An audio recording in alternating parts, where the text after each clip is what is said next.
ഇപ്പോൾ കിട്ടിയ ഒരു പ്രധാനപ്പെട്ട വാർത്തയിലേക്ക് പോകുന്നു. സിദ്ധാർത്ഥിന്റെ മരണത്തിൽ ശക്തമായ ഇടപെടലുമായി ഗവർണർ മുന്നോട്ട് വന്നിരിക്കുന്നു. VCയെ സസ്പെൻഡ് ചെയ്തു എന്നുള്ള വാർത്തയാണ് ഇപ്പോൾ പുറത്തു വന്നിരിക്കുന്നത്.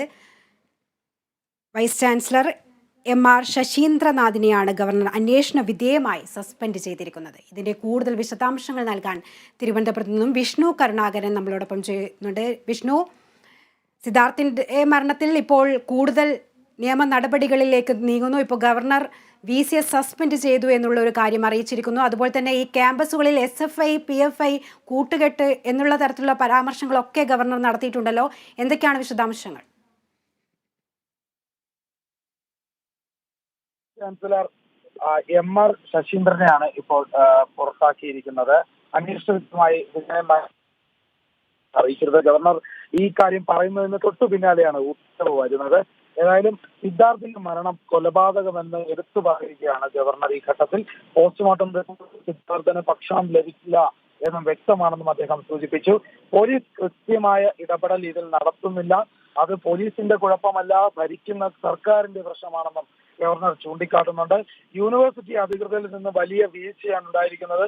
ഈ ഒരു മരണം നടന്നിട്ടും അത് കൃത്യമായി റിപ്പോർട്ട് ചെയ്യാൻ സർവകലാശാലയിൽ നിന്നും ആരും മുന്നോട്ട് വന്നില്ല എന്നും ഗവർണർ വ്യക്തമാക്കുന്നുണ്ട്. മരണമുണ്ടായാൽ ഒരു ചാൻസലറെ അറിയിക്കേണ്ട ഉത്തരവാദിത്വം അവർ നിറവേറ്റിയില്ല.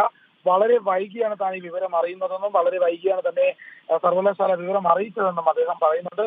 അതുകൊണ്ട് തന്നെ സർവകലാശാല വൈസ് ചാൻസലറെ സസ്പെൻഡ് ചെയ്ത വിവരം അറിയിച്ചിട്ടുണ്ട്. അന്വേഷണത്തിൽ ഉത്തരവിട്ടിട്ടുണ്ട്. ജുഡീഷ്യൽ അന്വേഷണം ആവശ്യപ്പെട്ടുകൊണ്ട് ഹൈക്കോടതിയിൽ കത്ത് നൽകിയെന്നും ഗവർണർ ചൂണ്ടിക്കാട്ടുന്നുണ്ട്. സർവകലാശാലയുടെ ഭാഗത്തു നിന്നുണ്ടായതെന്നാണ് ചാൻസലർ കൂടിയായ ഗവർണർ വ്യക്തമാക്കുന്നത്. അതോടൊപ്പം SFIയുടെ വലിയ ക്രൂരമായ പ്രവർത്തനങ്ങളെ കുറിച്ചും അദ്ദേഹം എടുത്തു പറയുകയുണ്ടായി. അത്തരത്തിലുള്ള സാഹചര്യമാണ് ഇപ്പോൾ SFI നടത്തിയത്.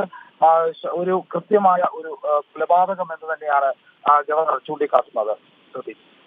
വിഷ്ണു, അതുപോലെ തന്നെ ഈ ചില പരാമർശങ്ങളും നടത്തിയിട്ടുണ്ടല്ലോ. ഈ SFI PFI കൂട്ടുകെട്ടെന്നുള്ള തരത്തിലുള്ള ക്യാമ്പസിൽ അത്തരത്തിലുള്ള കാര്യങ്ങളൊക്കെ നടക്കുന്നു എന്നുള്ള ഒരു പരാമർശവും ഗവർണർ നടത്തിയിട്ടുണ്ടല്ലോ. ഗവർണർ SFI PFI കൂട്ടുകെട്ടിനെ കുറിച്ച് നേരത്തെയും പരാമർശം നൽകിയിട്ടുണ്ട്.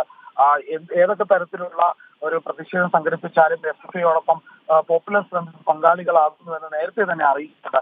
അത്തരത്തിലുള്ള ഒരു ആരോപണം ഇപ്പോഴും നിലനിൽക്കുന്നുണ്ട് എന്ന് തന്നെയാണ് എടുത്തു പറയേണ്ട ഒരു കാര്യം.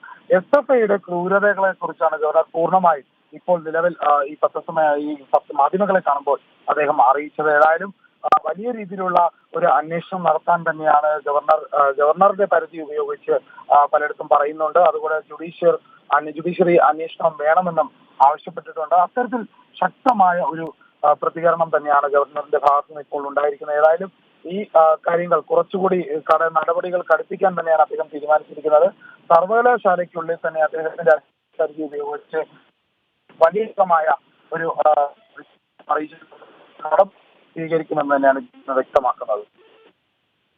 വ്യക്തമാണ്. കടുത്ത നടപടിയുമായി ഗവർണർ മുന്നോട്ട് വന്നിരിക്കുന്നു. സിദ്ധാർത്ഥിന്റെ മരണം കൊലപാതകമാണെന്നും പോസ്റ്റ്മോർട്ടം റിപ്പോർട്ടിൽ സിദ്ധാർത്ഥിന് ഭക്ഷണം കിട്ടിയിട്ടില്ലെന്നും വ്യക്തമാണെന്നും അദ്ദേഹം പറയുകയുണ്ടായി. പോലീസ് കൃത്യമായ ഇടപെടൽ നടത്തിയിട്ടില്ല, യൂണിവേഴ്സിറ്റി അധികൃതരിൽ നിന്നും വലിയ വീഴ്ചയുണ്ടായെന്നും ഗവർണർ മാധ്യമങ്ങളെ കാണുമ്പോൾ പറയുകയുണ്ടായി. മരണമുണ്ടായാൽ ചാൻസലറെ അറിയിക്കേണ്ട ഉത്തരവാദിത്തം നിറവേറ്റിയിട്ടില്ല, വൈകിയാണ് തന്റെ വിവരം അറിയിച്ചതെന്നും അദ്ദേഹം പറയുകയുണ്ടായി. ഇപ്പോൾ നമുക്ക് ഗവർണറുടെ വാക്കുകൾ കൂടി കേൾക്കാം.